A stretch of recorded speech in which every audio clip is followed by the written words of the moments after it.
and I lick all my jaw and all it, and I get a erection and I start to feel good and it's an experimenting. But after between 14 and 20 a day old now, me's a batty man. Me know say me's a batty man. So what me hide that from? Me not hide that now. Me write a book about that. You understand? No. You write a book about according to you, rape and sexual abuse, which is not really that you're right about. It's not that you're right about. Because you why me know say that you're right about. Yeah. Because they have a website named Adam for Adam, which is a website where I deal with homosexuality apart from other little things. And use a part of that. Alright, so when the man put him penis in your bottom now, you never see it on TV. Say? Yeah, man, me never funny. No, where's your while ago? Me say really I call your screen name, so? If me I call your screen name, so? But you don't say that I'm not hybrid. No, me not. But that's where I promoted the book just the same. No, alright, so the book, yes. So the book, alright, so me agree with you. Me I help you promote the book. Alright, what me I say to you now, brethren, you see, the guys, because, you see me now, me not have no problem with nobody in a Rasta. You understand? And you should know that because you listen to Cousin H, you got school. Yeah, man. Alright, now, me is very tolerant. Me don't jump up on stage and say, born Batman every day. Me don't into that. We have a brethren where we actually met in Harlem last week. And he came to my book signing in the bookstore in Harlem, Nubian bookstore. And him presented with a book. Actually, we heard about the book before. Dennis? Yes, mother. How you do, man? Not too bad, you know. Alright, you see, when I tell you, I'm going to put you on the cutting edge. You see, I'm going to put you on the cutting edge door. Yeah, man, I was in Boston. My publishers called me and told me they call him, so. Alright, I know me call you. Keshima call you. You have a little petite little data inside there, so. Okay. And she did attack to the publicists. I want to give thanks for Keshima for line up this brethren here. Because a very important book we say the brethren right. So tell me something. How long you live in America? Going on to my 4th year now. 4 years you live in America? I've been here since 2001 after the last incident. Okay. So you're running at the incident? I left, basically it happened in May, about a couple of days before my finals. And less than 2 months after I came here. So which school you used to go? I went to UA.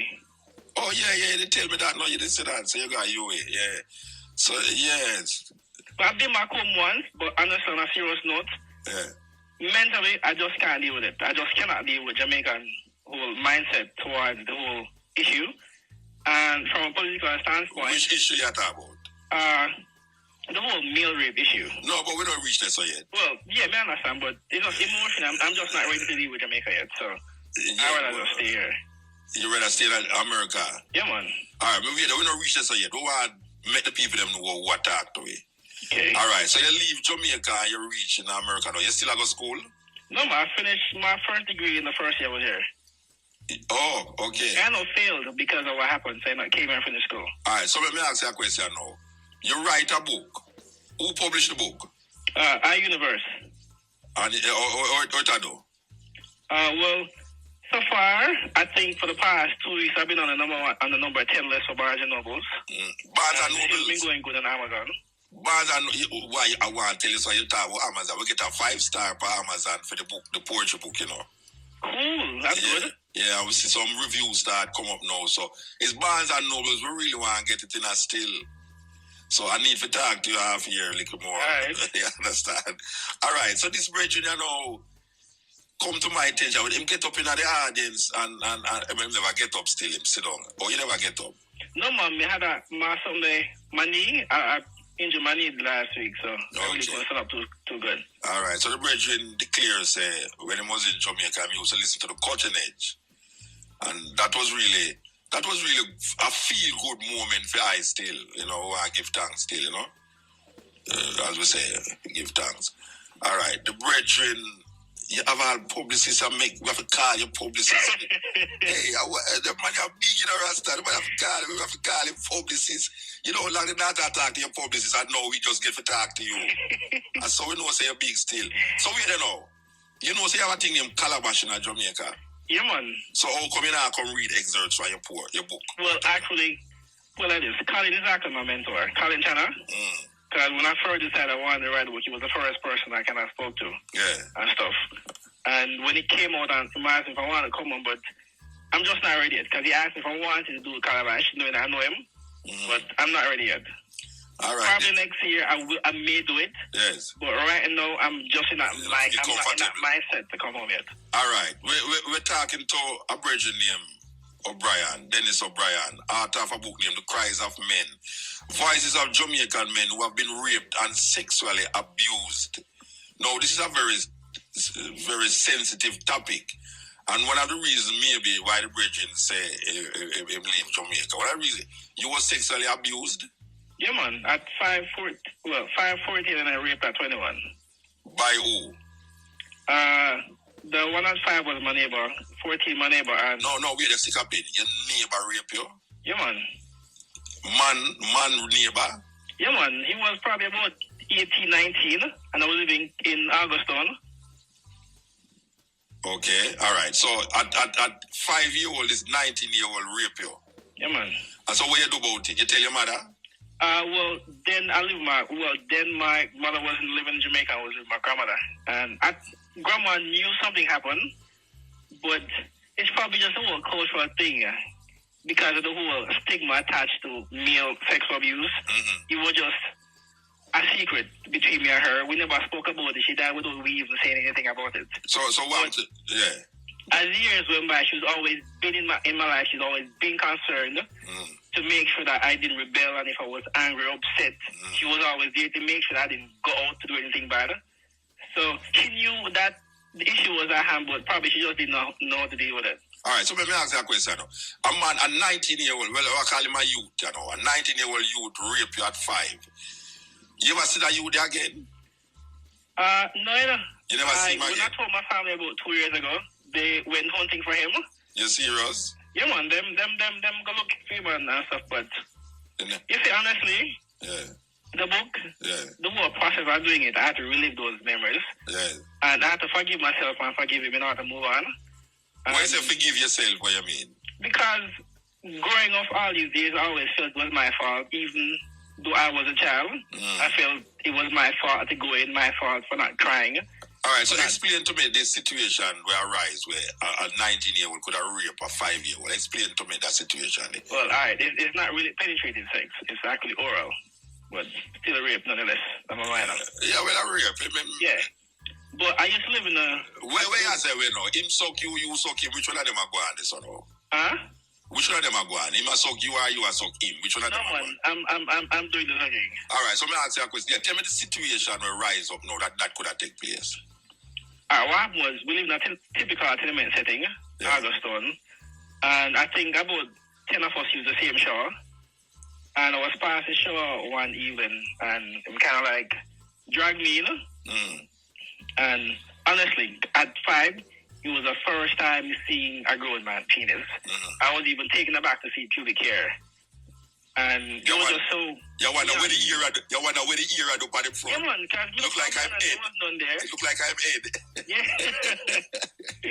Yeah. So I was more even taken aback knowing that I saw the small penis move from one side to a huge thing. And I was taken aback. I was very curious. And any child at that age would be very, very much curious. And one thing led to another.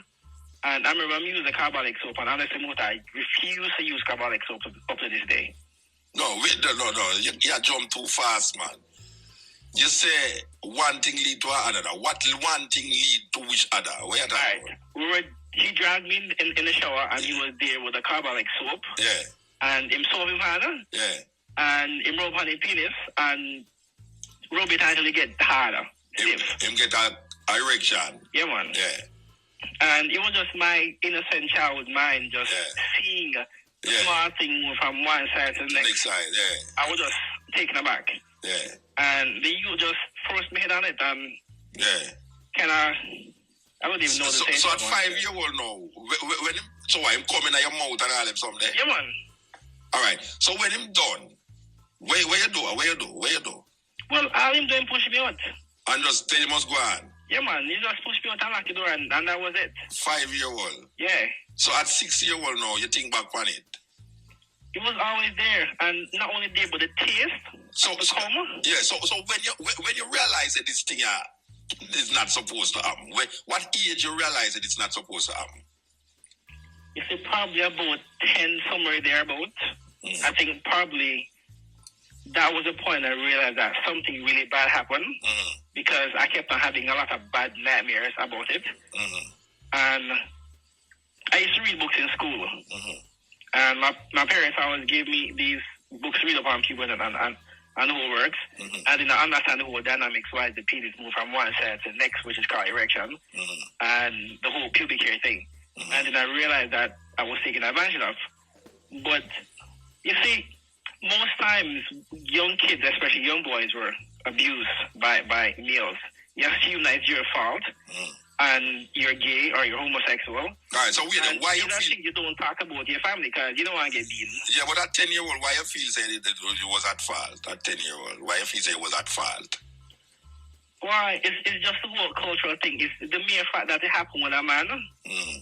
I don't know if I can use the B word on the air. But you don't know no different at no, man, honestly, from a child growing up, you always, I don't know about other kids there, but I know from a child growing up, my family especially, always, if the man not be too macho, too masculine, it means I be man. Yeah.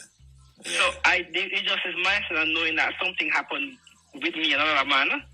It just made me into that one, and I can't afford to tell my family that because I don't want to get beaten. So at 10 you didn't feel like saying about a man? Yeah, man. So, where your psychological feeling, where you go about feeling?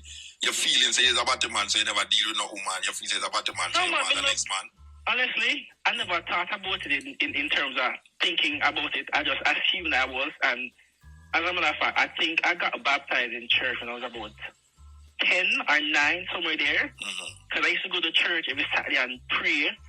And when they do altar calls, I always go up and cry and beg God to take away or do back what the boy did to me. Yeah. And save me. At one point, I actually want to become a pastor because I believe that I become a pastor, God will forgive you of the sins and the trespasses. Yeah.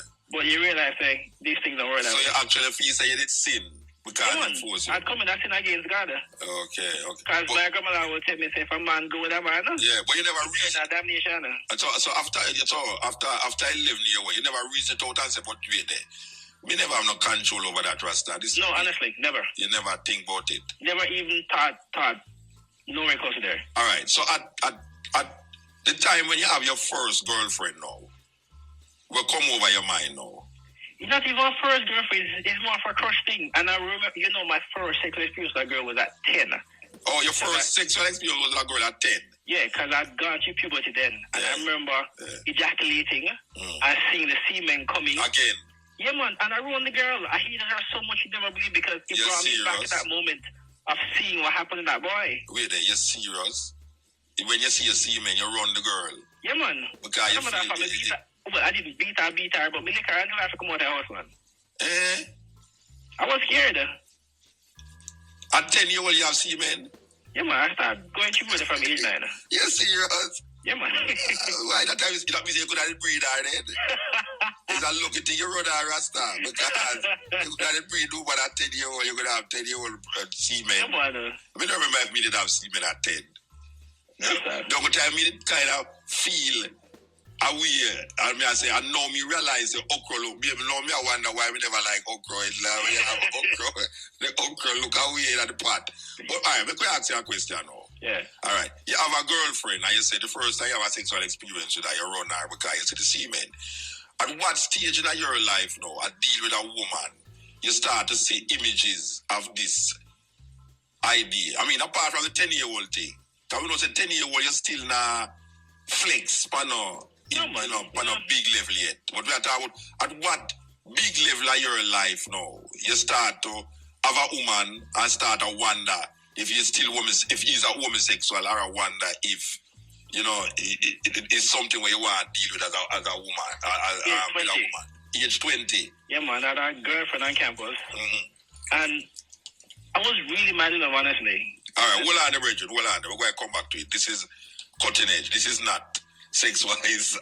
Do you or does anyone you know have a yes, advertisement them enough. You know, the holiday come on the advertisement enough. We're talking to Dennis O'Brien, author of the book The Cries of Men, Voices of Jamaican Men who have been raped and sexually abused. You still there, Bridget? Yeah, man. Yeah, all right. Sorry about the whole advertisement, but that's how it go. You know them way there? No, man, that's cool. But let me make one point before you continue. The book is not a gay book. I want to make people understand that because a lot of people have been thinking that it is. Yeah.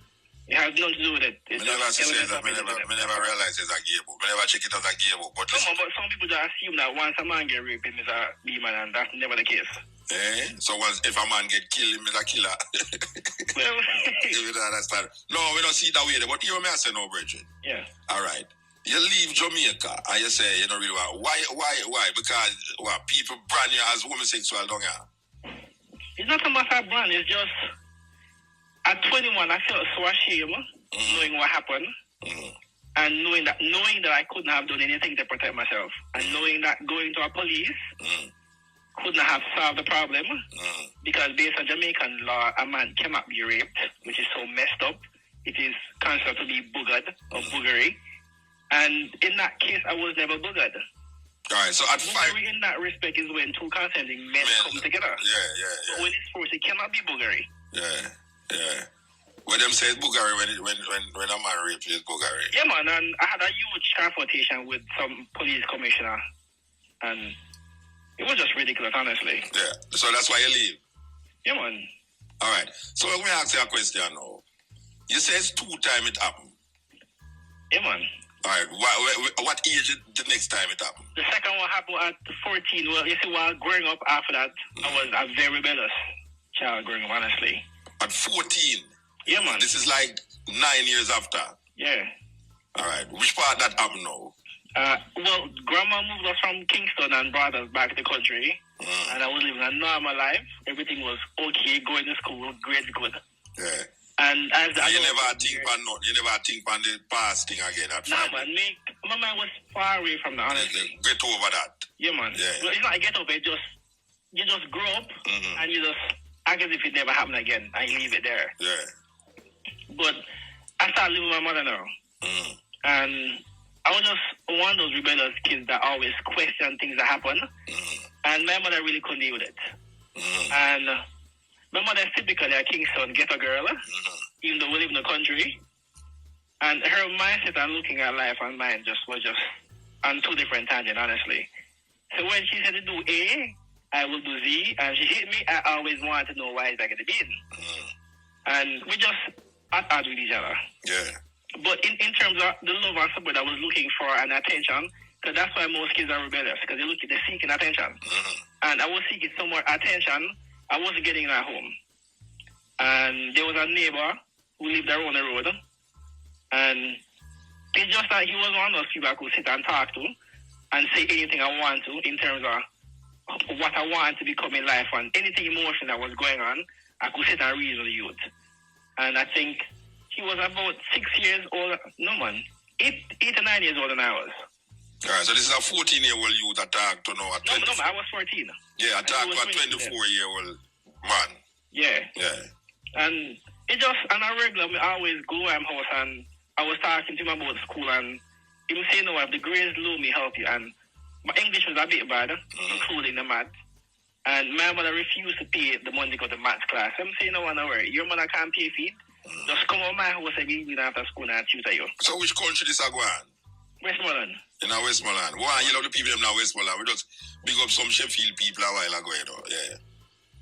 Yeah, man. So, I used to go Mannings, by the way. So, you used to go Mannings? Yeah, so I used to walk from school every evening, 3 o'clock, and believe it or not, by 3:20, we did the boarding house, do schoolwork, and he was like the big brother I never had. Yeah. I never knew my father until 20. Okay. Never had a brother figure. The uncles were always in school. Since me, my mother, and my sister, them, that's it. No brother figure, no male figure at home. Yeah. So he was the male substitute there for me. And we developed a bond. It wasn't anything emotional, nothing sexual. And I just remember one night, my mom say, how big my penis is. And I said, no, are you? I don't like them today. And he told me his size. I laughed at them. I said, no, man, I'm bigger. I said, no, man, if you show me. I said, no, I'm not comfortable. But over a period of time, he rushed the conversation, and then, the blues again, he came and asked the question. I said, no, man, you know them thing there. I remember one night, I will never forget as long as I live. He brought me outside his yard, and he knelt down before me. His head was at my crotch. And honestly, at 14, I had no clue what he was going to do or what he wanted to do. Yeah, but after getting that, that when that started up, you never reflect forward on the 5 years. No, honestly, my mind was nowhere. I don't know if I was just naive or just trust somebody too much to think that they would never want to take advantage or even want to go there with me.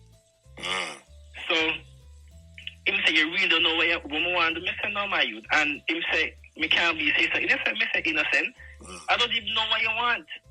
And everything died on. He never asked the question again. And I remember 60 came about now. No, I'm not 60. No one. The grade started going really, really bad. And I failed one of my SBS, which is some 60 thing.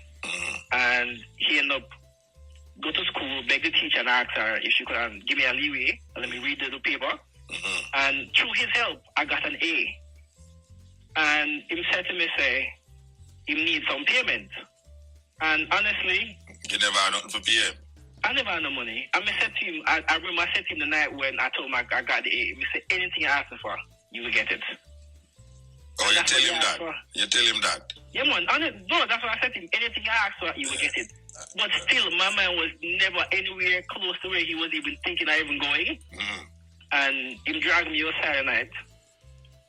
And I know I was shaking because I really had no clue what the heck was going on. And him come behind me and him say, you think me know, you know me want now? I said, I can't have a clue, but I don't think I can do it. And one thing just need to allow, and it just happened, man. What happened? Him rear me on the outside of the yard. No, but wait, when you say, you tell him, say, anything he want, him can get?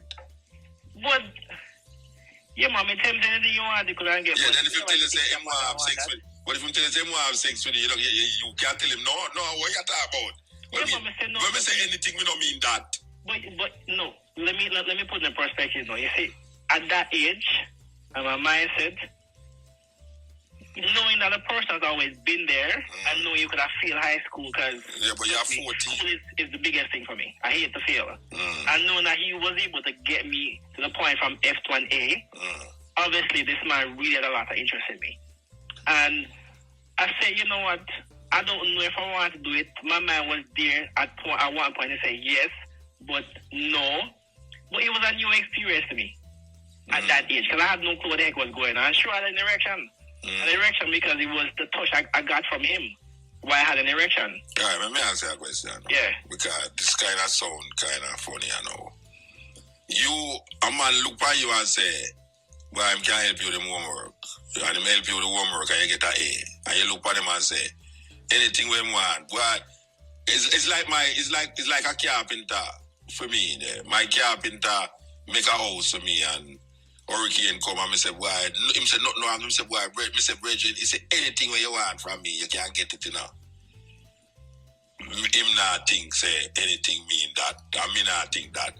And even if him did not think that, and him come to me and say, why you say anything, you know, a sex me want from you.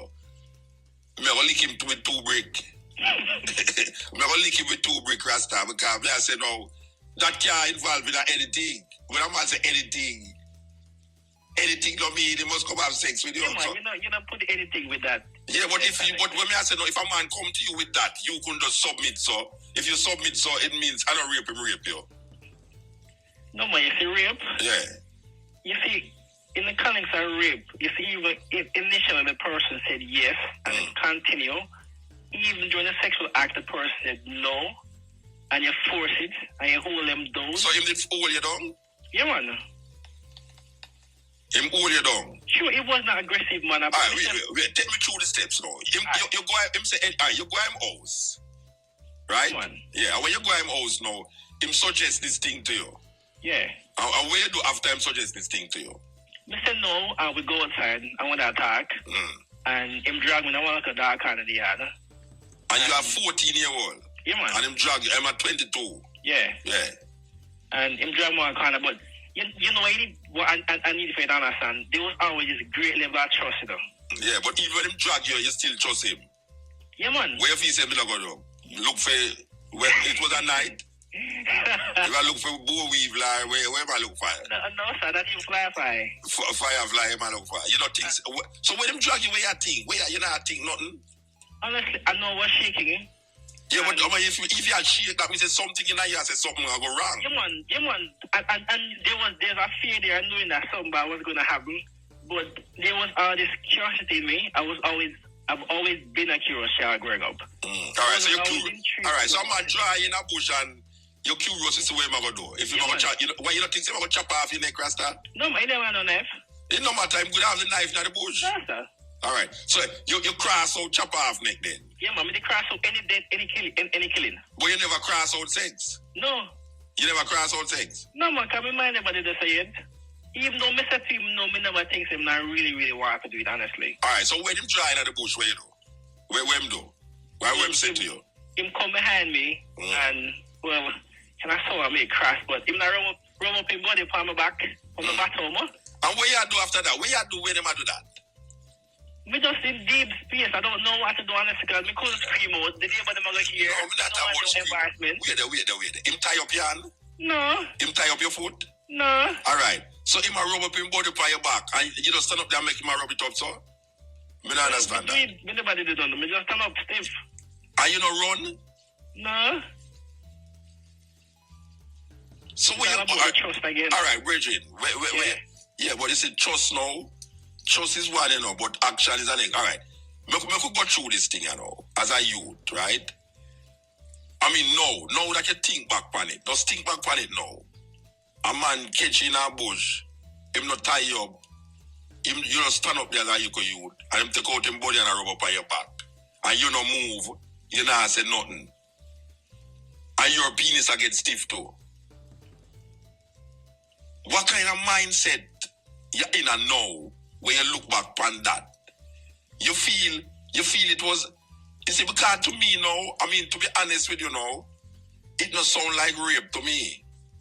It not sound like him force nothing by you. It sound like, because if a man rape you, there's no way, if a man rape you, there's no way you can get out, your penis can't stand up, Rasta. No. You're just going way up. You cannot. A man gonna rape me and my penis stand up? Then the fear of that alone are gonna make me dead like dog. Just the fear alone.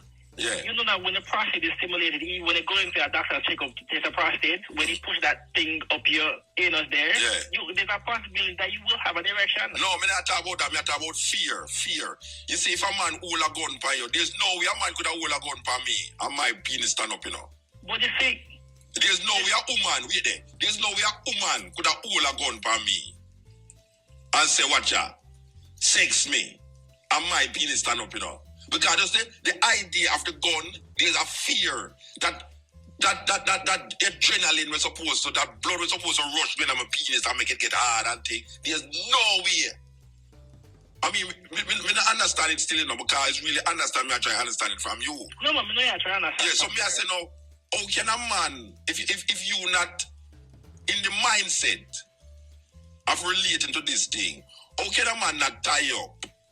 Have you stand up there and I rub up in penis by you, and you don't make no move to move from out of the situation?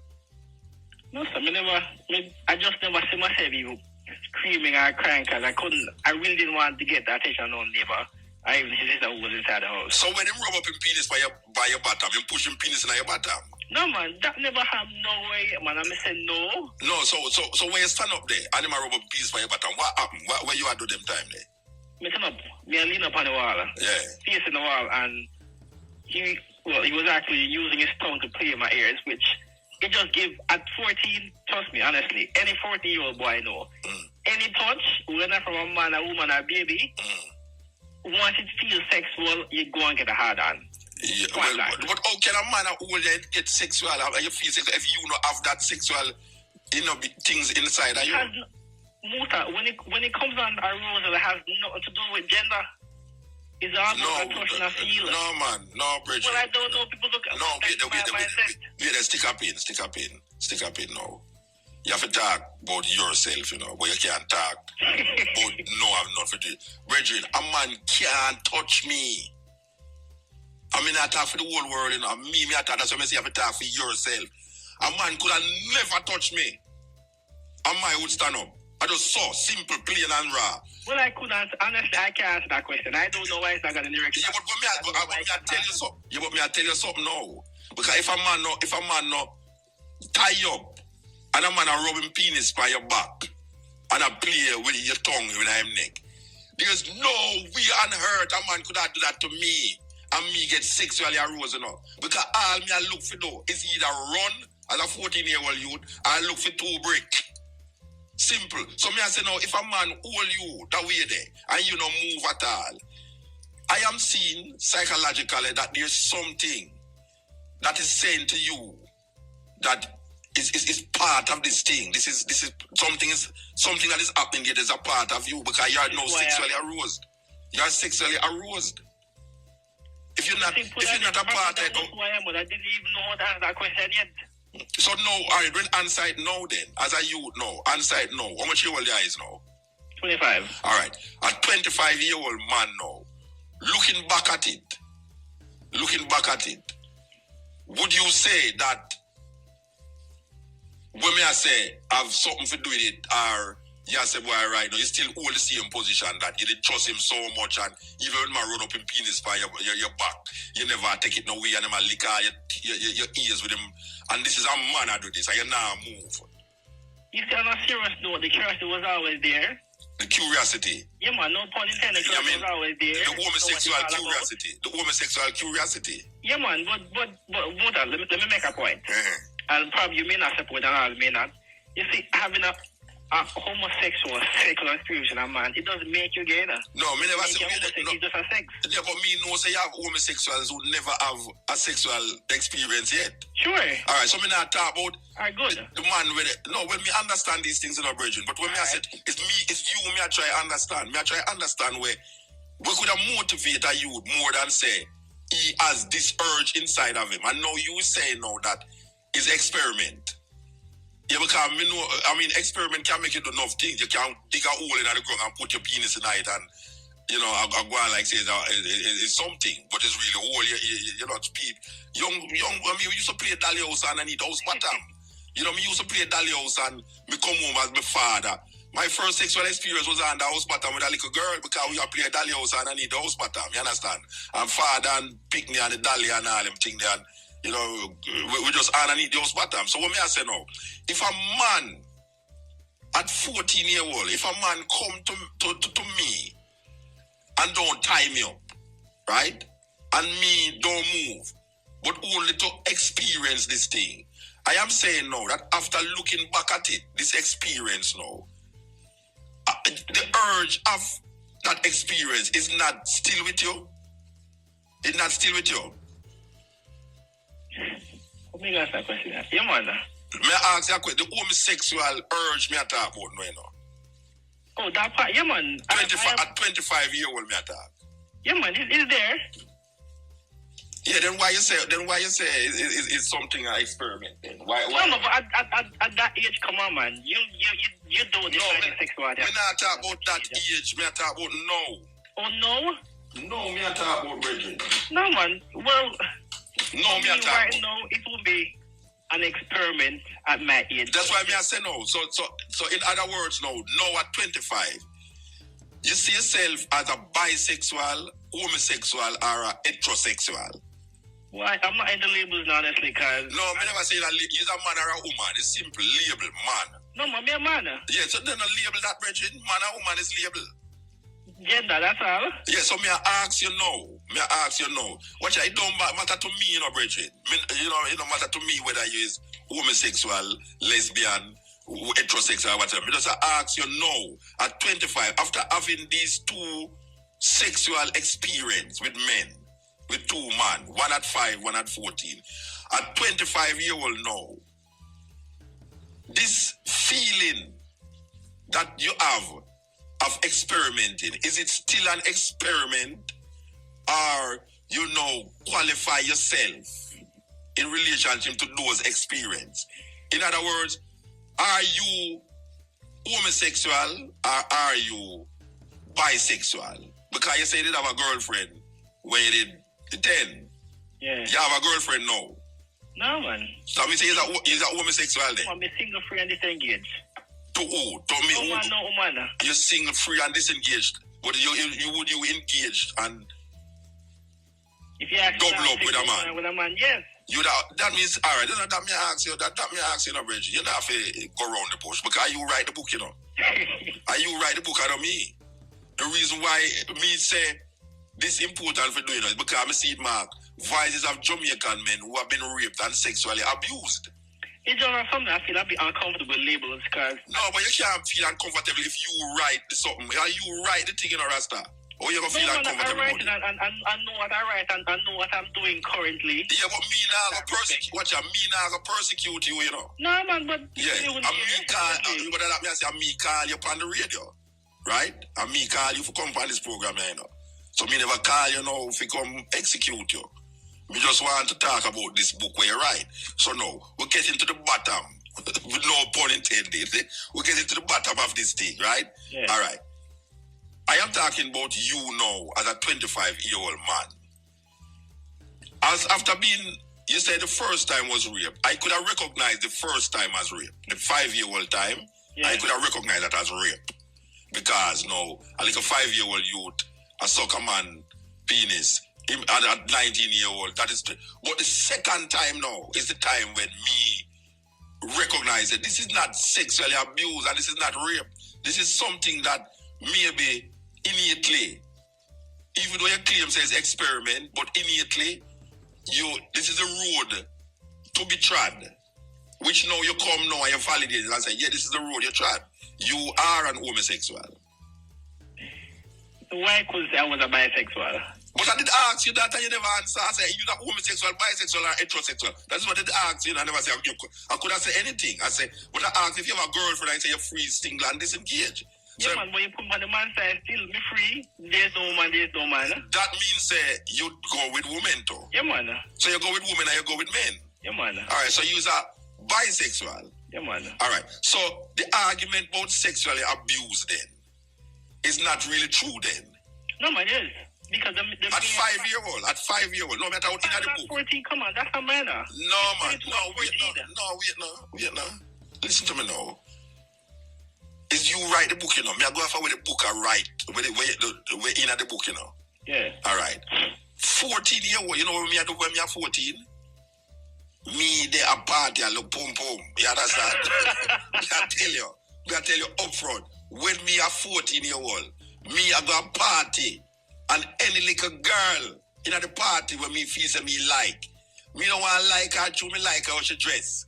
Me like her because me want a little piece. You understand? All right. So at 14, go around the place and now I look like Jamaica. Whole heap of 14-year-old have some M16 and some sort of gun and shoot and kill people.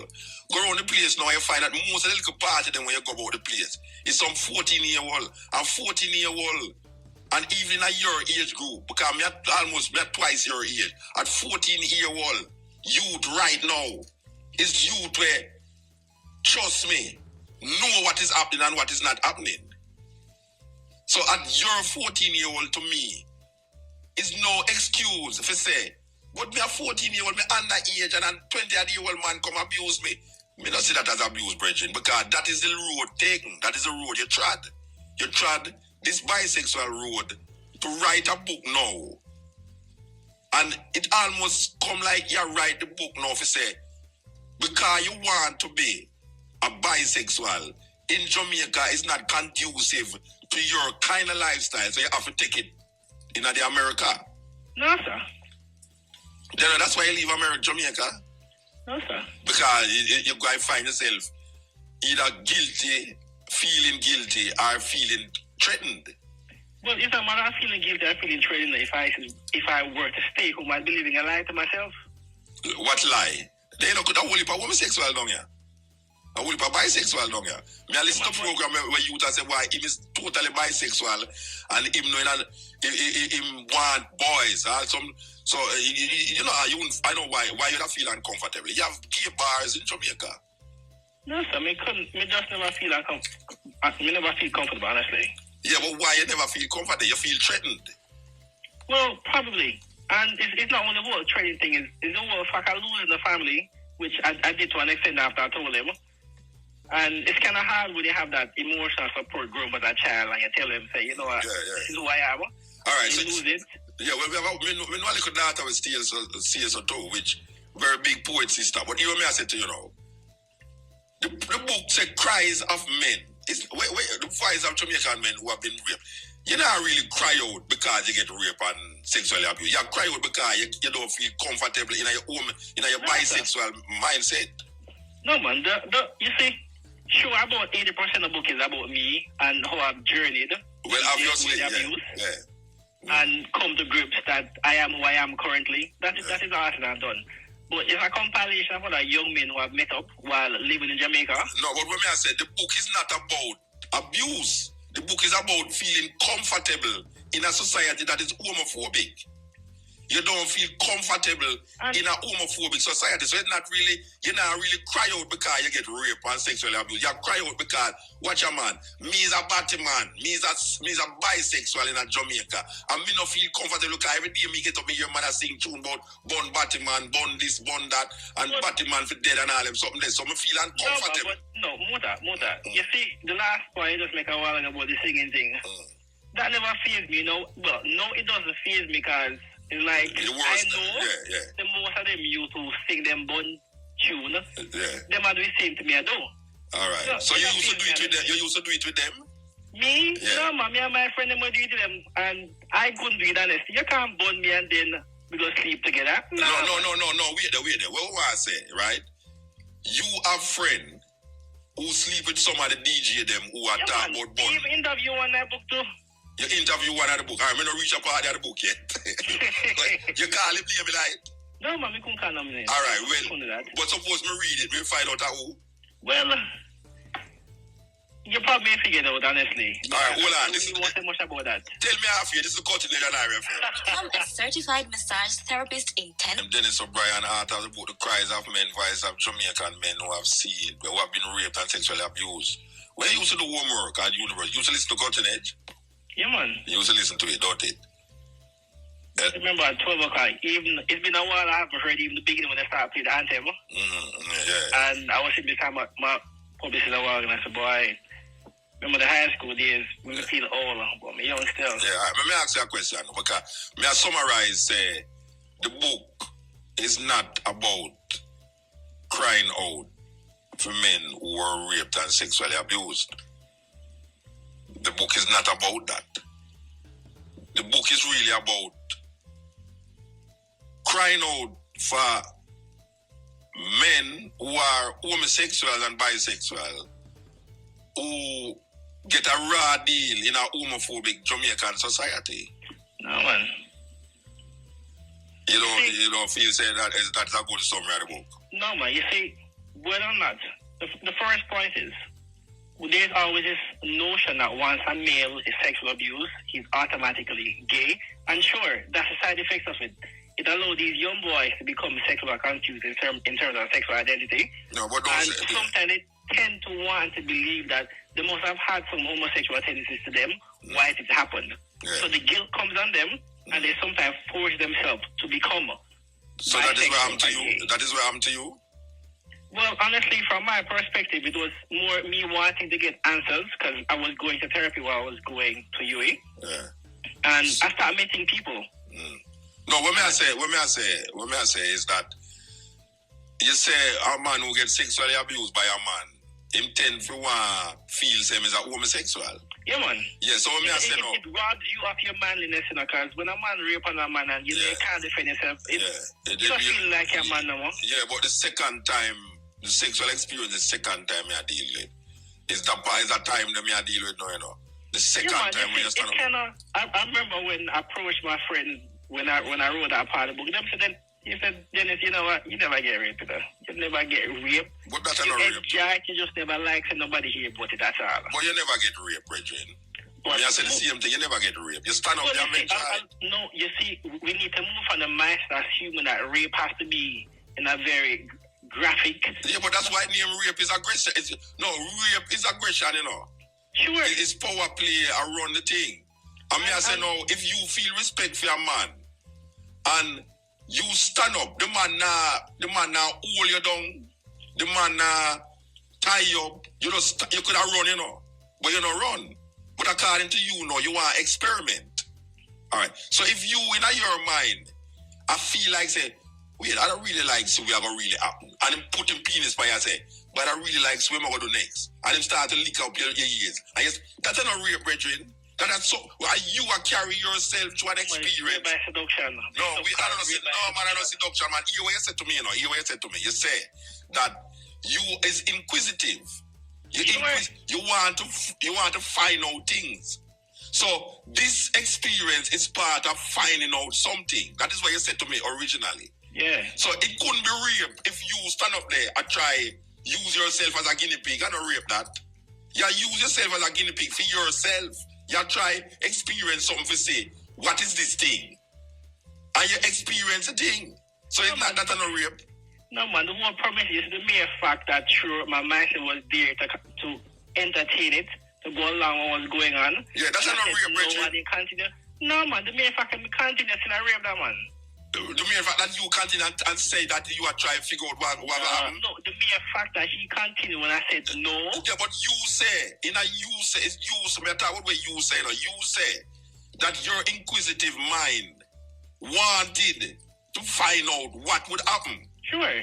Yeah. So if your inquisitive mind wanted to find out what was happening, and you keep in your mind say, all right, make us see how far this thing I will go. Make us see where I will go next. Make us see where I will go next. And him start to do this thing. Or you come out now that be rape. No, man, can me say stop and in continue still. It is child abuse. No matter how we put it, whether or not I want it or not, he's an adult, I was a child. Yeah. You can say, well, a child at 14. All right, let me ask you a question now. Between that time and now, how much man you ever sleep with? Why you laugh? You tell me about the woman. You tell me about the woman where you sleep with and you never like it because the sperm, it reminds you you're 5-year-old. So me I ask you, no, we're not talking about the No, ask the question again. Me say, between the time of experiencing this sexually abuse thing in the country, at Westmoreland, and now at 25-year-old, how much man you ever sleep with? Well, I can't even go there. Enough man. Yeah, man. All right. So if you sleep with enough man, and at 25 now, you sleep with enough man where you can't even count, we have to psychologically go back to that period in your life at 14 when you claim now says rape. Because the things that will lead up to you now can't even count how much man you sleep with. No, it's not something you just, because the man do that to you, you just start sleeping with whole heap of man and woman. No, man. That's why you sleep with whole heap of man. Muta, hold on. Yeah. You never read the book to the entirety, did you? My lady that read it, and my lady reach farther than me. Okay. But, all right, let me put it this way. She come to the conclusion, say that I enjoy it. She come to that conclusion. No, man, I never started enjoy it yet. Yeah, but when I said she come to that conclusion, okay. So you enjoy it. So me I said to you, you explain to me, how can a man not enjoy this thing, but no, say no, at 25-year-old, that you sleep with so much man that you can't even count. What happened at 14 that allow you to sleep with so much man or that you can't count? On a serious note. A serious note, what are you about? No, man, on a serious note, I fell in love with a man for 2 years because I never knew love from home. He was the only love I knew in my life because he was the only one that had all the interest. Yeah, but you said it was sexual. But you said it wasn't sexual. No, because for me, I had defined sex for love. Yeah, but me love a whole heap of man. Me was a love. Me have a group of brethren and me used to move and go to a party at 14 where we never yet. All we are thinking about is how much girls we can get when we go to a party. But we never yet think about one another in a them way. But we love one another. When we go do certain things and police are come, we tell one another, when we are run up and down and look girl, we tell, we show one, say, boy, see that girl, they want, because this and this and that. And we tell her one, say, boy, I go tell that girl, say this and this and that. And so we do it. But when me I say no, my brethren them sit down, and we sit down all the while I play this and I play that. That is something will never come up. So me I say no, if that in your mind for 2 years, and all the man I do is physically express something where you have in your mind for 2 years. Yeah, and I thought that was love. Sure. Yeah, then I not abuse you. No, but it is. He's taking advantage of an innocent child who have little no clue what the heck was going on. But you know where did that go on, because now in your lifetime at 25-year-old, you still live out that sexual experience with one heap of man who you can't count. No, hold on. You need to put things in the perspective. Yeah, me need to understand. I've done that, but you know why I've done it? Yeah, tell me why. It's not anger, not guilt. So you're going to have sex with man because you feel angry? Yeah, man. You going to have sex with man because you feel angry? No, man, let me tell you something. So all look at you know out there who feel angry because him can't get no food, them go shut up people. I mean, you go shut up people because you're angry. No, man, everybody will think differently, no? Yes, that maybe no, but when me I say no, what is the psychology that lead a man to go have sex with only a man because him vexed to a man have sex with him? You have AIDS? It's just revenge. So you have AIDS? AIDS? Yeah. Muta. No, when me ask that, that the only revenge me can say is if you have AIDS and a man give you AIDS, and you say, boy, right now, if a man give you AIDS, you're going to just give back a whole heap of man AIDS. No, sir. But you don't have no AIDS. No, yeah. Sir. So if you don't have no AIDS, what kind of revenge you take from bottom? No, man, it's just a long, it's more of a psychological effect for me. Yeah. And I'm realizing the anger. It was just anger lashing out at every man that came who I think wanted to make a pass. And you don't sleep with them? Me just F them and walk and leave them alone, and that was just it. It's not interested in nothing else. But that me I say no, but the book is not a cry for men who was sexually abused. That's why me I tell you no, because you become almost now like a horrific person now. You see, based upon the way you are saying now, it come like say you more terrible than the man who did sexually according to you assault you. Because I know you talk about cut and run. No, but it's not cut and run. No. You need to understand the book is a gradual process of me going through stages. No, me understand what the book is about. You know what? No, me talk to the art. I mean, I deal with the book. No, me I deal with the art of mind. It's the art of mind. Me I try to understand. And me I say no. All right. So tell me something. When you meet a girl, you just have sex with her and leave her too. Well, if that's all I want, that's all I want. But I'm always straight up with her and say, you know what, me sleep with man too. Yeah, and she does accept that. Well, it has nothing to accept. It's her choice. Okay. All right. I'm going to be respectful to her and myself and let you understand what the deal is. All right. You see. All right. There's one thing we don't like now. I'm going to tell you exactly what I don't like now. Yeah. All right.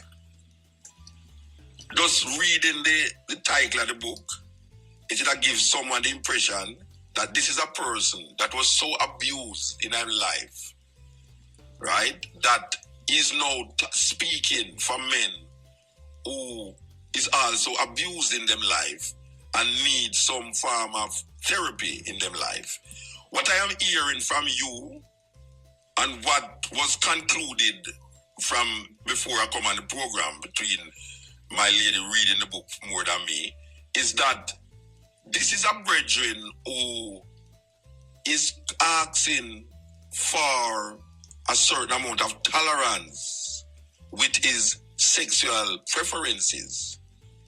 This is not about the abuse of men. This is about Dennis wanting tolerance in his life in a homophobic society that does not give space for that kind of lifestyle. He's not championing the cause of men who were abused by them father, or as you say, by a boy next door and them thing. You're not champion the cause, the brethren. No, man, I'm sorry for all who believe me a champion my cause in the whole transparency, because I really don't care who to want to accept me or not, because I'm who I am. But you see, you is who you is.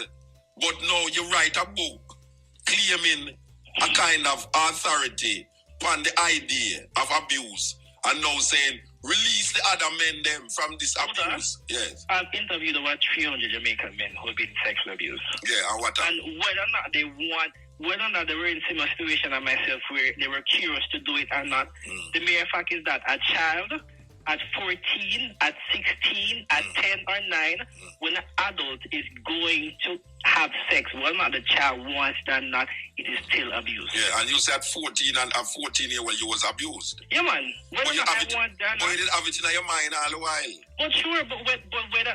So, where said the girl at 14 and she get pregnant by the 22-year-old boy, she didn't want the baby. No, if she tell the man that if she's have it in her mind all the while, so I can't watch her. If she did have it in her mind to have a baby for the man, she can't come now because she can't talk. Say the man now because she's underage is abuse. Because if she consent in her mind, we know. We understand what you're saying now. Because this is something where people grapple with in a courthouse. Say the woman is underage, and if a 22, if a 20-year-old man breed a 14-year-old girl, him liable to get locked up. All right. But if the 14-year-old girl decides that she want a picnic for this man, what is the law now that is saying now that the man should take into consideration that she's 14? Because the woman have it in her mind. I mean, the girl have it in her mind. She can't get pregnant. You tell me say you have sperm from your 10-year-old. Me never know that. Me never have sperm from your 10-year-old. You understand? And me I say now, if a 14-year-old girl decides say, you see that man there, me want to have a picnic for him, and she'll get close to him. And for 2 years, she'll get close to this man here for a certain love and affection. And then now, this 22-year-old man have sex with her and breed her now. The law going to say she underage. She underage to the point where but this little girl, this little 14-year-old girl wanted to have sex with this man to get pregnant for him. How we rectify this thing? I can understand what you say, but I am saying, how can we rectify this thing if somebody come premeditative to you, not speaking it, but premeditative, and now you is admitting to me after 10 years, that you actually premeditate this mindset, but you still continue to say it's abuse because you're 14. If you're 14 and you premeditate something, and after 10 years come now you say, well, I didn't really have it in my mind. You want me to have no mind, but if you didn't have it in your mind, Bridget, at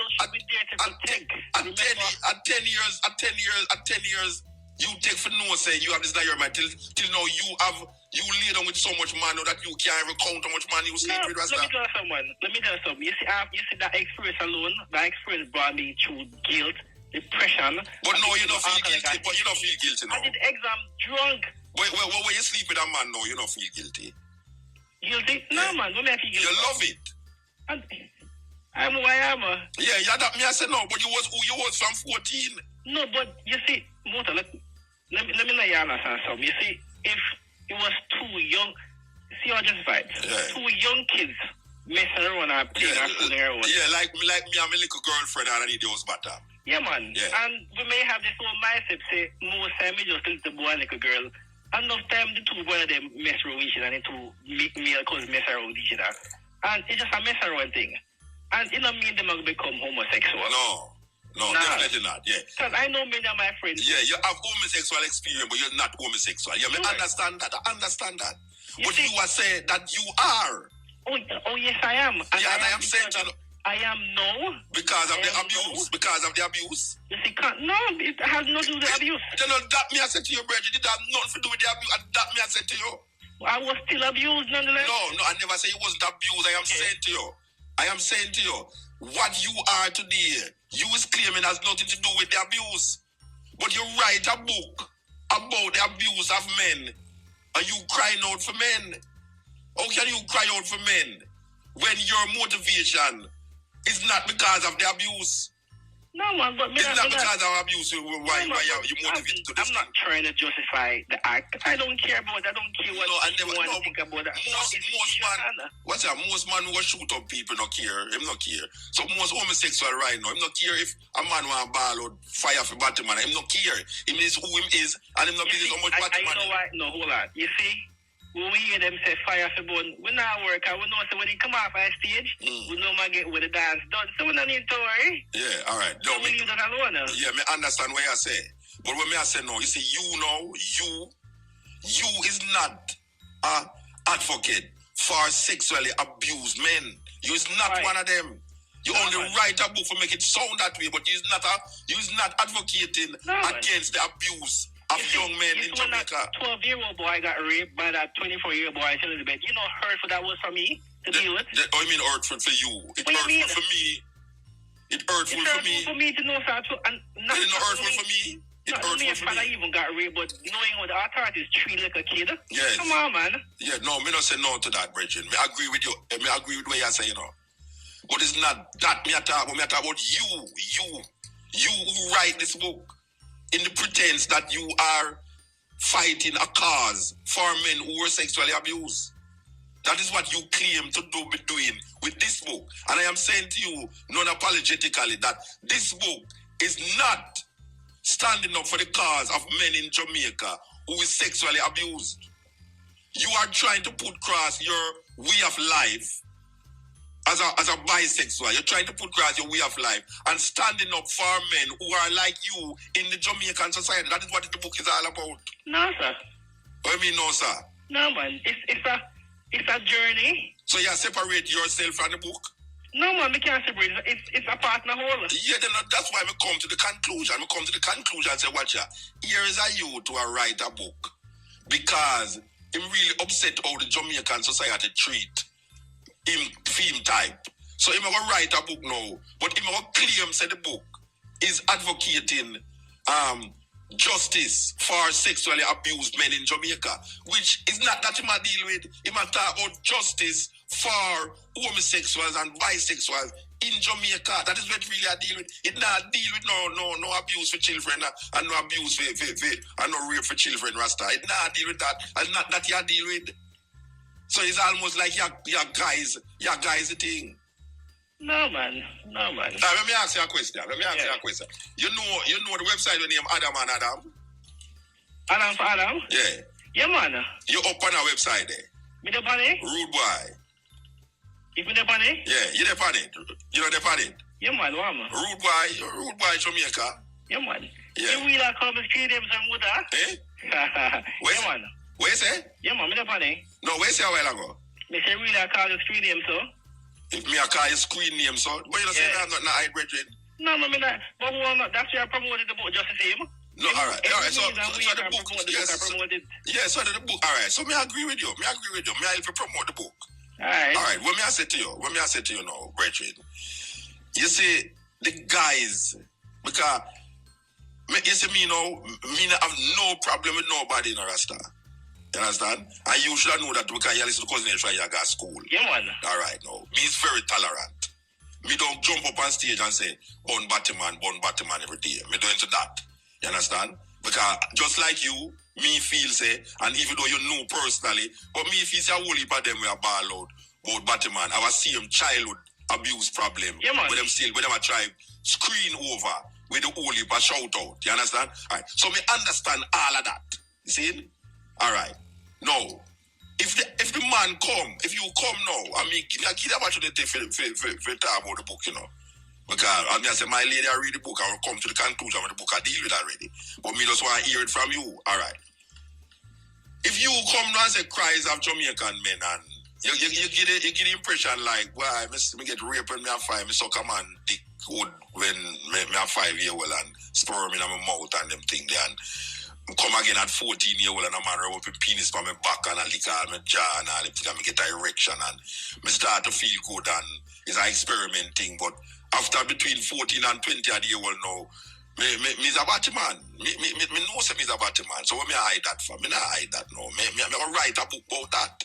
You understand? No. You write a book about according to you, rape and sexual abuse, which is not really that you're right about. It's not that you're right about. Because you why me know say that you're right about. Yeah. Because them have a website named Adam for Adam, which is a website where I deal with homosexuality apart from other little things. And use a part of that website, web page, we are dealing with that. That means that you are now advocating a lifestyle. You're not advocating, say, look here, I was abused when I was a child by some ignorant, stupid ass brother. And now I am in a position now where I'm trying to come to grips with my sexuality. You have now come to grips with your sexuality, and it is not because of your claimed abuse. You are an homosexual who is writing a book about the lifestyle of homosexual, and it's also screened on a website named Adam for Adam that is promoting homosexuality. So how can a man come to me now and I declare, say, watch me was abused when me is 5-year-old, me is abused when me is 14-year-old, and you're looking for sympathy with that in terms of writing a book saying that? No, man, no, hold on, no, you see, no, man, me not looking for sympathy for me. No, me not talk about you, me I say, okay. No, me talk about what the book is advocating, You see, most men that I've met upon over the years that have decided or consciously say that I am who I am, at some point in time in their life they were abused. And whether it was consciousness that allowed them to continue on that path. Where's the abuse, what you mean? Huh? Men never get abused. At some point in time of the adolescent years or as a child growing up, somebody touched them. Yeah. And it continued. My teacher, they tried to touch. My teacher, wait, you see my teacher was a young girl. Wait, let me tell you about my teacher as a young girl. My hold on, what trainer pass? Hold on. You're going to do a trainer pass? Oh, yeah. I forgot to say New York today, though. Watch out. My teacher, one time we go to Puerto Rico, and this nice teacher used to teach me. And I started to like her off. And it looked like she did up to the likings too, you know. And we go to Puerto Rico. You understand? Yeah. So no, you see, when me did touch her, she never did not respond, even though me was a youth and got to school. Maybe over 14 still, but she never say, what you doing? You know, I not like that, right? She almost respond. All right. So me I said to you though, at 14-year-old, this thing happened to you. And you respond to it in your mind before that. I know you come to be a man now. Putting on websites, different website, Adam and Adam, promoting homosexual lifestyle. No, man, I promote the book. No, man, you promote homosexuality, man. You not promote the book, but the book is not about sympathy towards what men is going through with abuse. The book is about sympathy towards what Jamaicans should do to stop them homophobic behavior. That is really what the book I deal with. But I can't force a culture nation to stop doing what they do. No, I never say, no, but I said, no, it's not forced. When I say forced. Beyond, hold on, true, without a doubt, that may be at some online issue within the book, because it was a process. It is my life. It is my journey from stage one. My lady said it enjoyed, which you know say. You enjoyed the second one. She said you did enjoy it. The second one? Yes. The second abuse. Should be enjoyed the second one, no? Yeah. Do you not say that? No, man. You never enjoyed? No, man. I never enjoyed. Because why you never enjoyed? Why I never enjoyed? Because you didn't say no. Because let me tell you something. It's when that go inside, you feel like when a knife has cut you. Go inside where? Eh? Where that would go inside? No, man. When he was inserting the penis in the head of me. Then you tell me say never inserting penis in your bottom. But at that point in the conversation, we never reached that point yet. Nah, man, what? How far we shall my Italian years to right? Yeah, man, you never reached the far yet. No, but you would tell me say never penetrate you. You tell me say that that's a rub up in penis by your back. You never decided. And the entire thing happened. You know what pumped? No, let me tell you something. You know what prompted me to even contemplate to say to do it? I remember when him say, "It not gonna hurt me." I said, "No, me not do it." And him say, "Shut up, mode, big man do it." And as a child, I assume say 14. Yeah, man, the same person we respect, we look up to as being the brother figure. Yeah, you agree with him saying it not gonna hurt you. No, but sure, because he's trying to comfort you, and that's where the trust comes in. Let me ask you something, Bridget. Let me ask you something now. Yeah. You go sleep with a woman at 10. A man putting penis in your mouth at 5. And you are telling me now, say, pushing your penis in your bottom never look strange to you? Never look weird to you? Well, if a man do it and it not hurt him, I'm a child. No, I'm not talking about what the man do. I'm talking about the idea in your mind. The idea, we say, it never come no way to you if your man put him. It never come like, say, then even after you go have sex with a girl, it never come no way to when you have sex with a girl. No, sir. You never come no way to you. never have that mindset yet. No. You just seem to want to something. No. I'm talking with the girl now. When did I have sex with a girl? It never come no way to you. If it feel different than other? No, just feel, like, I did. When me have sex with this girl, when I put my penis in her vagina for? No, man, I consider myself someone to be somewhat promiscuous with the girls after 16 years old up to 20. At 10-year-old? No, man, after 10, I'd mess around, but I don't really call that sex, because... No, wait, no, man.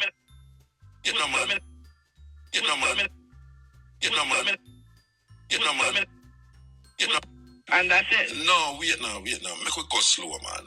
When you did have sex with a girl at 10, it never come no way to you funny. No, why not? Come no way for me, because that's what I saw on the TV. You saw sex on the TV? Yeah, man. We used to rent a room to somebody, and we used to go in a room and watch the porn, and that's what I saw. So as I said in the book, you push one finger in, and you put it around, and you put your penis in, and then at some point the white something come out. We never know the white thing was. All right. So you just do it because you see that you duplicate something you see on the TV. Man, experiment. All right.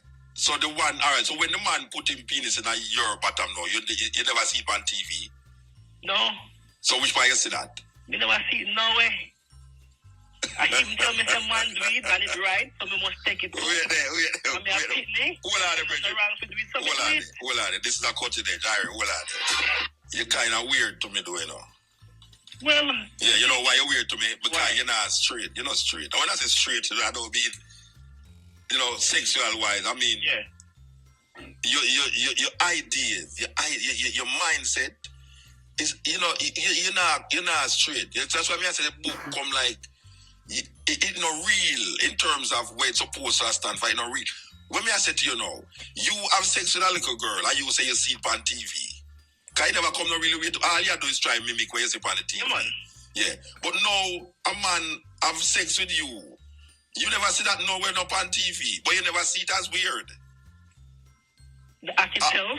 The act me I deal with it.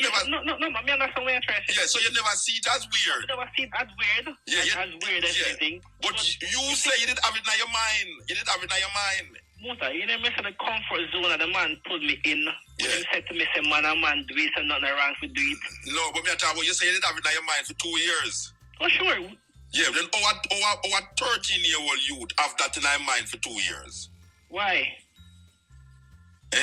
Honestly, there's so many questions I even ask myself. Yeah. So you never go to a psychiatrist? I'm currently going to one. Yeah, so me ask you now, if you tell me say you too young for discern where I go on, because I really come like that you tell me say you're too young for discern because the first sexual experience you have with a woman is TV you try mimic. And you tell me say before the man do that to you, 2 years in your mind that they with you, what kind of like a young youth who never see that before? Never experienced that before. Never see that on TV before. You have that in your mind at 13-year-old. So where you get that from at 13-year-old? Honestly, I wish I could answer that question, but I can't. Well, you need for going on your head cup, brethren. You need for going on your head cup. I know what happened. No, you don't mess up part about all that. That's where the confusion comes about because you said that man didn't have taken advantage. And you say if I was given a comfort zone, it's not even me. Maybe you don't take advantage of another man. Maybe you don't take advantage of a man. Huh? Maybe you don't take advantage of a man then. No, man. What you mean no, man? No, man. What you mean no, man? Then if you don't know where it come from in your mind, how you going to know where it did have go? No, sir. But you don't know where it come from. You say, before the man do that to you, you have homosexual tendencies in your mind. Before the man do it to you, you have homosexual tendencies. I say, and you was 14 when that happened to you. So at 13-year-old, you did not think homosexuality. When you never say... Yeah, I try to say... No, when me I say, you never... When I do it to somebody else? No, when me I say, you never see it done yet. You never have no television for show you. You hear about it, Muta? All right, Cutting Edge, RFM. EL. Yeah, man. All right, let me ask you a question. You see that man there where you see that man there where you have where you say abuse you? Yeah.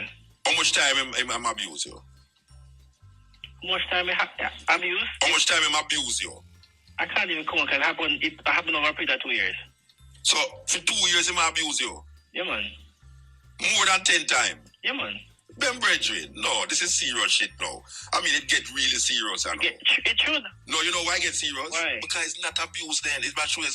2 years now, you're gone. That's 14, 15, 16 years old, you're gone now, you know. For 2 years, you're not man they have sex and you tell me say the man abuse the Rasta because of your age. Check it now, just check it. No, 2 years. What I try to say, but what do you know what I try to say? Which fear? Watch out. What do you mean which fear? You never see sex, man and man have sex yet, according to you. You claim say you never see it yet, you know. Because when I do, you just say, oh, where am I going to do? And you tell you, say, man, do it and not never happen to them. And me, I tell you, say, no. You tell me, say, before this man do it, you did have that thing in your mind. So where you get that from in your mind? I mean, I can't understand where you say, if you don't really accept it, that you look on the TV, you see a man and a woman have sex, so you go start to do it too. I don't know what kind of madness that is, but I really can't say it, honestly. So you can't understand. No. You can't understand how you have in your mind 1 year before. You know, me, I tell you now, say, I don't know if what happened at 5 was what responsible for that. Thing. I don't know. I can't pinpoint it. Yeah. It's just what it is. And I'm at a stage where, you know what, we just move on and hope to God that any other young boy or young man who have been through my experiences go and get help. Because that's what I'm currently doing. So you still don't feel comfortable with it then? Huh? You still don't feel comfortable with it?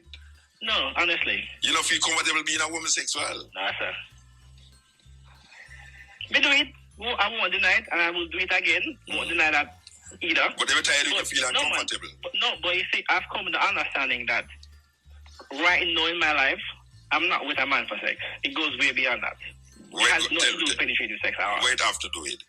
It's more for emotional bonding. And if I go to a woman, it's all the same thing. It has nothing to do with sex. Okay. So want to dogs and cats? No, man. You can have many people have emotional attachment to dogs. I don't like animals. I know I ain't going to go that side. You like girls and boys? Yeah, man. And you never find a man yet where you'd have settled down with? Sure. So why you never settled down with him? Why? You see, them have this rhythm called promiscuous men. I use one of them. To gay men. Honestly. So you use a promiscuous man? No, man. But you must be a promiscuous man if you say you can't count how much man you sleep with. Well, right now I'm not. Then I was. Oh, you're not a promiscuous, but you was a promiscuous person. Let me tell you something. No, Muta. I will be quite frank with you. You see, as a result of the confusion, the denial, and the guilt, I did a whole lot of messed up things in my life. I made a lot of mistakes. But you know what? It's mistakes which I have little or no regrets for because that made me who I am today. And you cannot retract the past. It is what it is. Yeah, okay. I have to leave it there. Yes. I'm at a point where I had to relive some very horrible moments in my life. Yes. And the reason why I wrote the book was I realized that I was the only person going through those things. But a whole lot of people got through it. Yeah, man. A whole lot of people I met. And it was just so sickening to realize that there were so many Jamaicans young men who have seen that run away from home because they never had an avenue to sit and talk. It has nothing to do with whether or not you. Well, can you imagine how much you told the father in the Roman Catholic Church use the what them call the altar boy them and have sex with the altar boy them and them can't talk? I remember one youth when I was doing the interview and I gave him the book to read. And he said to me, yo, you know, I know a youth where every Sunday after church, the pastor carry him in the back of the church. I have sex with him. Yeah. And I say, the virgin living still, me do an interview with him. And I say, no, man, you talk to him. I say, what? And I'm being honest, sometimes I don't even know to react to these people because the confusion and the denial and the guilt that you feel that it was your fault, even though you said yes, at some point in time of a child's life, you're going to assume that adults are there to protect you and not to take advantage. I'm not saying at 40 my mindset was not there. I was thinking about it. Sure I was. I was thinking that hanging myself the same night. I didn't do it. All right, so I cut myself the night when I went home because I saw it on TV. If you want to die quick, you cut your risk. So you say no, if another 14-year-old did have sex with you, you wouldn't feel so bad. Well, probably because it's just experimentation. But no, you're not asleep with 14-year-old. No, man, I would never. Yeah, so you're when it comes down to kids, the moment I even a young boy come and approach me and say, let me tell you something, man. You need to go home and read them books and go talk to him about what is going on and get some help. Yes. You see, I'm not condemning, nor am I promoting homosexuality. Because but you must have promoted it if you have Adam for Adam. But you have promoted if you sure, you know why I can promote the gay community across the world? Because there's so many homosexual men who have been through the experience I've been through. Yes. Some of you have been through worse. And there's this mindset that once the act occurs, because of homophobia, you assume that you're gay. Yeah. So you don't need to tell the family. You just live with the guilt. But you are say you're gay. But you are say you gay. Huh? But you are say you gay. No. You see, I am by choice. You know, I have my girlfriend at 20 years old. Yeah, but most of it is by choice. Everything is no, man. Most homosexual is by choice. Most of them are by choice. Yeah, but I said to you, without even whether it's genes or not, I say, if you say it's by choice. Yeah. I said to you now, you are homosexual by choice. Yeah, man, right now I am at this current stage in my life. Yeah. This is what I have made up my mind that I want to do. This is it. But you say you feel funny when you do it. Yeah, man. But you don't make up your mind then. You know, let me tell you something. Unless you tell lie to me, you tell me lie then. No, man. You don't tell me lie. Let me tell you something. At times it brings back the memories. No, me ask you tell me lie or you tell me. Yeah, no, man, I've been honest here. You've been honest to me. Quite honest. Yeah, but you just tell me a while ago say you feel funny. That's why you get But terrible. sure, how can a man alright with your life? But how can you be alright with your lifestyle and you say you feel funny? You're not alright. What am I going to do? What do you mean? Seek. No, honestly, what am I? You're going to seek. You see, that's why you need to seek. I'm still trying to figure myself out. You're not trying to figure yourself out for stop the act. You're trying to figure out yourself. You say, why are you trying to figure out? Why are you trying to figure out? Tell me what you're trying to figure out. You see, you're trying to figure out the idea for justify your homosexuality. No. All right, tell me what you're trying to figure out. No, man. Let me tell you something. I don't need to justify it. All right, what you trying to figure out? I'm trying to figure out if there was a correlation at any point in my life growing up. Yeah. One thing led me to have these thoughts that allowed me to do these things. You mean between 5 and 14? Yeah, between 5 and 14. And not only that, I'm currently at a point where I need to get answers to know whether or not, when I was 16 to 17, when I became an alcoholic, going to school drunk, if that was as a result of you used to go to school drunk? You used to go to school drunk? Yeah, man. I know me do A-levels. I did literature exams. You never find out why you did not drink alcohol? No. I see that's the reason why I wrote the book in that context, because there's so many things that was going on, and I said, come on. My mother that fight at 14. My mother boxed me, maybe link her back.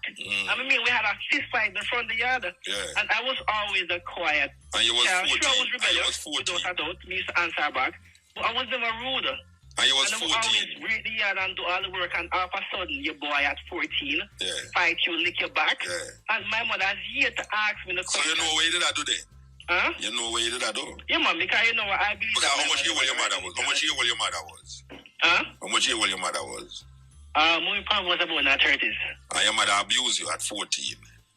Yeah, man, me not to get back.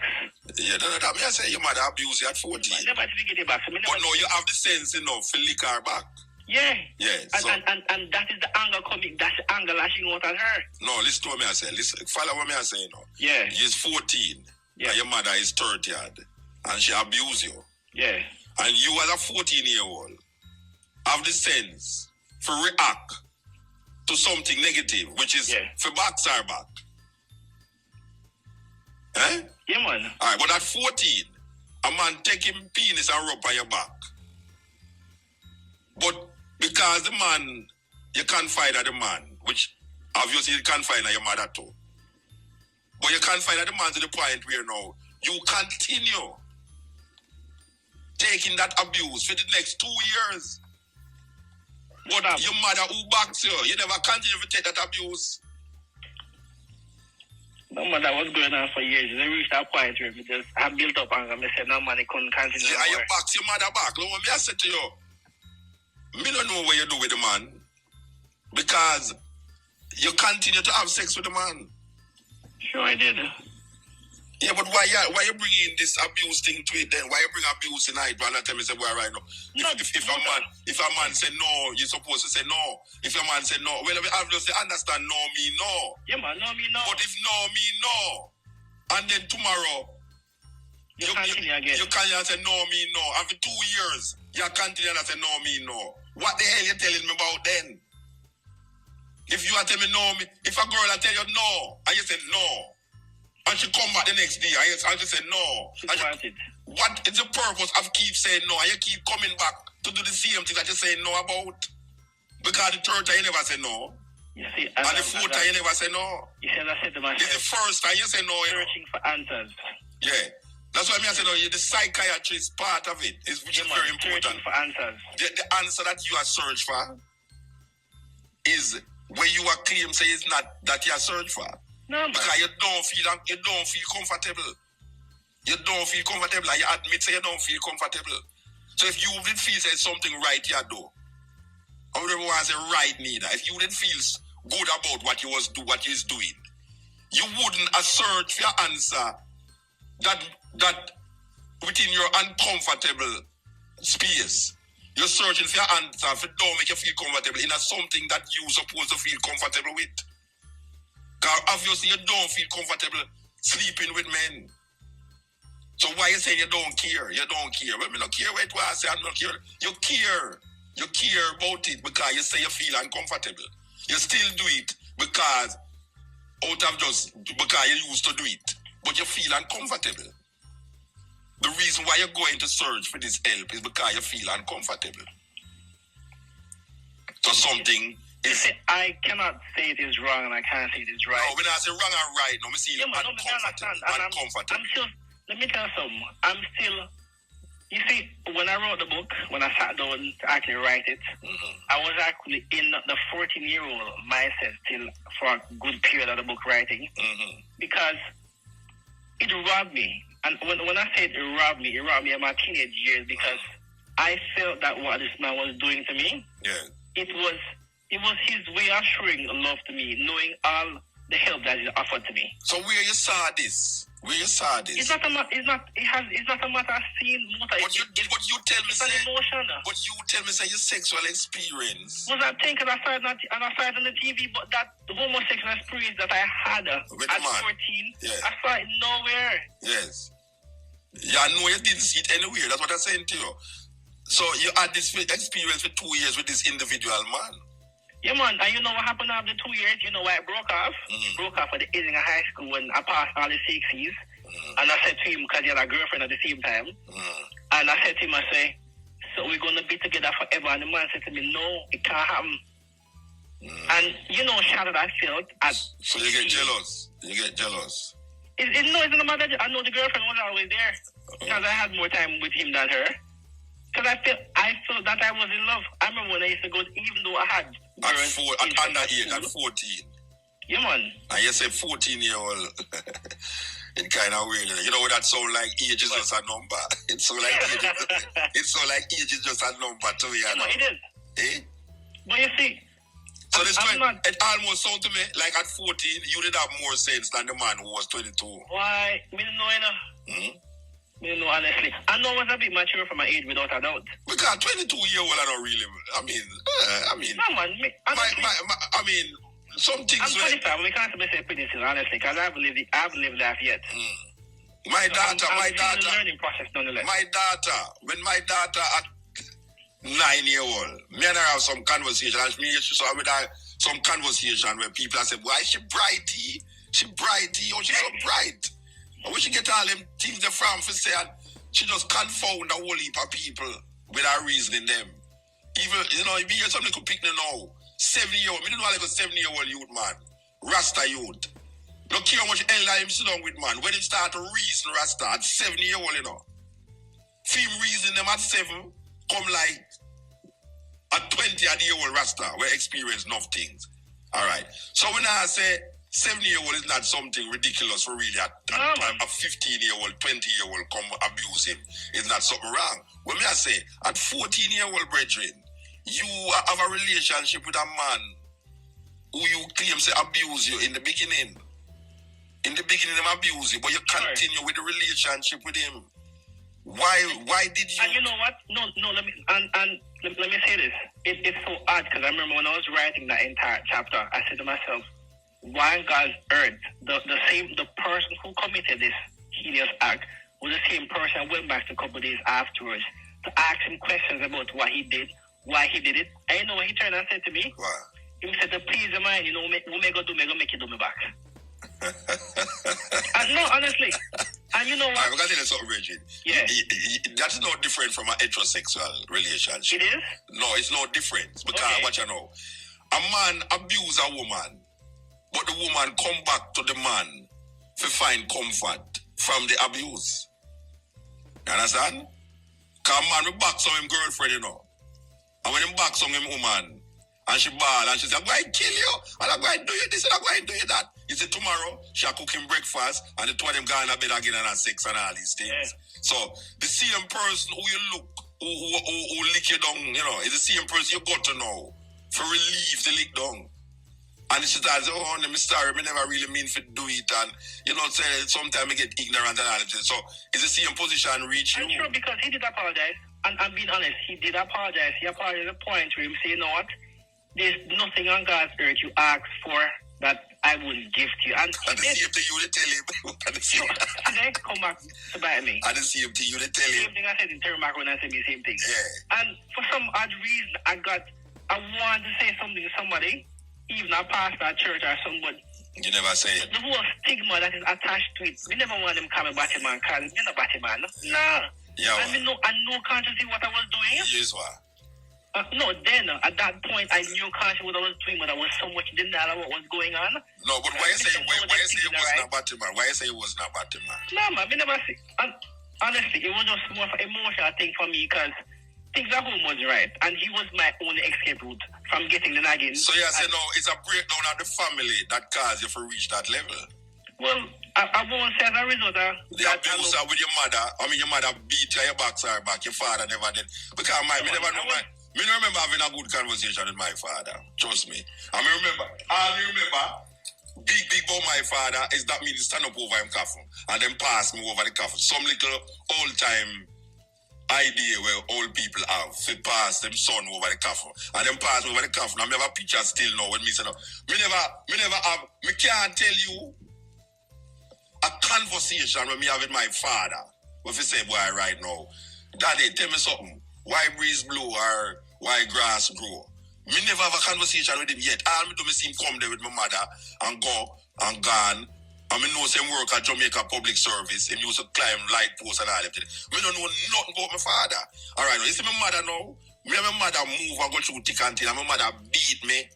My mother locked me out of the house. Me go to a party. And when me come home, my mother locked me out of house. Me have to go over park, my child sport club, go sleep.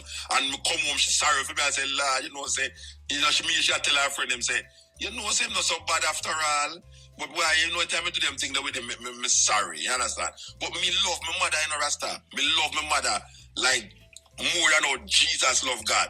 You understand? Me love my mother. Me feel say most Jamaican youth find themselves in a that. All right. Yeah, now the idea now, that saying now, the family breakdown now. We understand the family breakdown and we can't use my experience now and say, how come?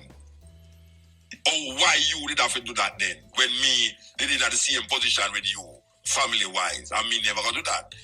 So we have to figure out now, in the consciousness, in the mind, the relationship between the individual and the perception where the individual have about life and about the person around him, which in your case is this man who you start to love. You start to love this man so much that you claim him abuse you. But after 2 years, you and him was abusing each other. Because now you tell me, so now I have a girlfriend now, which makes it even kind of more complicated. Yeah, man, he have a girlfriend, and when I was having sex in school, I always come around and tell him how I had sex with girls and the experience. You see, he was, through the entire 2 years of my 2 last years in high school, he was right there. That was my pillar of support. Yeah. And now I can realize that sex has nothing to do with love. It's all about emotion. Yeah, well, of course. It was more of a cry of attention why the abuse probably happened. And I've now come to grips that, you know what, a part of me wanted it, but at the end of the day, the older person, he may not have been at a mindset to understand that what he was doing was wrong, but children can look up to adults. And whether or not adults have this mindset, they need to understand that children are somewhat vulnerable. Because at that, he was very, very much emotionally vulnerable. And because of the society in which we live with, I couldn't dare go out and tell nobody. Yeah. And I know how boisterous my mother could have been. Yes. You know, the embarrassment of that. Lad, what you talking about? No, you a batty man. We don't want a batty man in the house. You remember the prison, right? Yes, yes. Yeah, man, there's a story in the clean of a 7-year-old kid who got raped by a security guard. And went to the doctor because of complications and stuff, and the mother ended up found out what happened. The doctor told her. And the mother went to school and cursed the security guard. And she did it in such a boisterous manner. Everybody in school heard about it. Yes, yes. And the child is 7 years old. And he was at school. And he heard all the taunting of the kids. Because kids can be very, very vindictive, honestly. Dangerous. And they cursed and taunted that boy and called him batty man. And that little boy, 7, hanged himself. Yeah. I'm not happy that at 14 when I slit my wrists and never die. I'm happy I never got the chance to hang myself because there's somebody else out there who has been through what I've been through. Or a young boy who's going through what I've been through.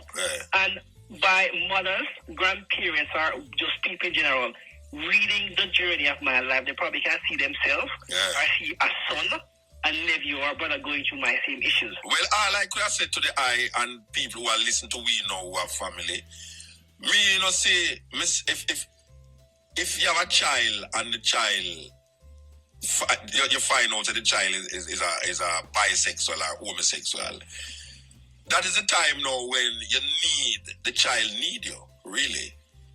Because the uncomfortableness of not only you, but the child, because I can't hear you say you did feel uncomfortable as a child. If I could take a pill to destroy what I was feeling, I would. That's why I went to church every week. Yeah, and even the church couldn't work it out. But it couldn't. Yeah, so now, when I say no, that is where the parents come in now.